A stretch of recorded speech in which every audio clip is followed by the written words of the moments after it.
কুমিল্লা থেকে নোয়াখালী পর্যন্ত মোটরসাইকেল নিয়ে ধাওয়া করে দুর্বৃত্তের ছোড়া ইটের আঘাতে গুরুতর আহত ২১ পরিবহনের বাস চালক মোহাম্মদ সোহেলের অবস্থা উন্নতির দিকে। তার মাথা ও চোয়ালে ৩১টি সেলাই লেগেছে। সোমবার রাতে ১০ মোটরসাইকেল বাহিনী প্রায় ৪০ কিলোমিটার ধাওয়া করেও বাসটিকে ধরতে না পারায় এড়ানো গেছে বড় দুর্ঘটনা। এমন পরিস্থিতিতে মহাসড়কের নিরাপত্তা আরও জোরদার করার দাবি উঠেছে। গেল সোমবার রাতে ২১ পরিবহনের একটি বাস ৪০ জন যাত্রী নিয়ে ঢাকা থেকে নোয়াখালী যাচ্ছিল। কুমিল্লার লালমাই এলাকা পার হবার পরই ৮ থেকে ১০টি মোটরসাইকেল বাসটিকে অনুসরণ করা শুরু করে।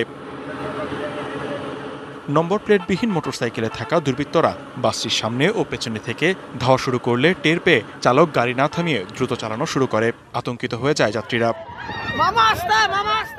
দুর্বৃত্তরা গতিতে পেরে না ওঠায় এক পর্যায়ে বাসে ইটপাটকেল ছোড়ে। এ সময় সামনের কাচ ভেঙে চোয়ালে আঘাত পান চালক সোহেল। শুরু হয় রক্তক্ষরণ, কিন্তু এরপরও না থেমে বাসটি চালিয়ে যেতে থাকেন চালক।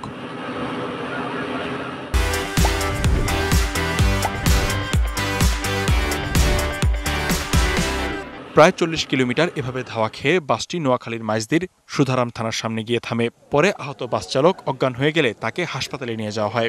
মোটরসাইকেলের প্লেট নাম্বার দেখে যে প্লেট নাম্বার নাই, কয় হেরা তো ডাকাইতের লোক। সুপারভাইজারের কাছে আমার গাড়ির ক্যাশ, যাত্রীর মাল সাবানা, টাকা পয়সা, তো আমাকে অনেকবার চেষ্টা করে গাড়ি দাঁড় করার জন্য, আমি দাঁড় করাই না। তো এরা আমাকে টার্গেট করে সামনের গ্লাস বাইরে ইট মারে, পরে আমার এইগুলো সব আহত হয়।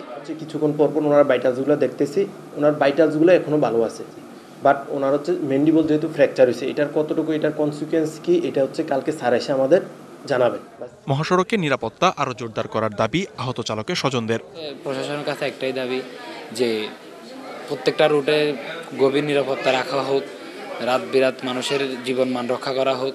এই ঘটনায় এখনও মামলা দায়ের হয়নি, তবে ঘটনার সাথে জড়িতদের বিচারের আওতায় আনার দাবি ভুক্তভোগীদের। DBC news desk.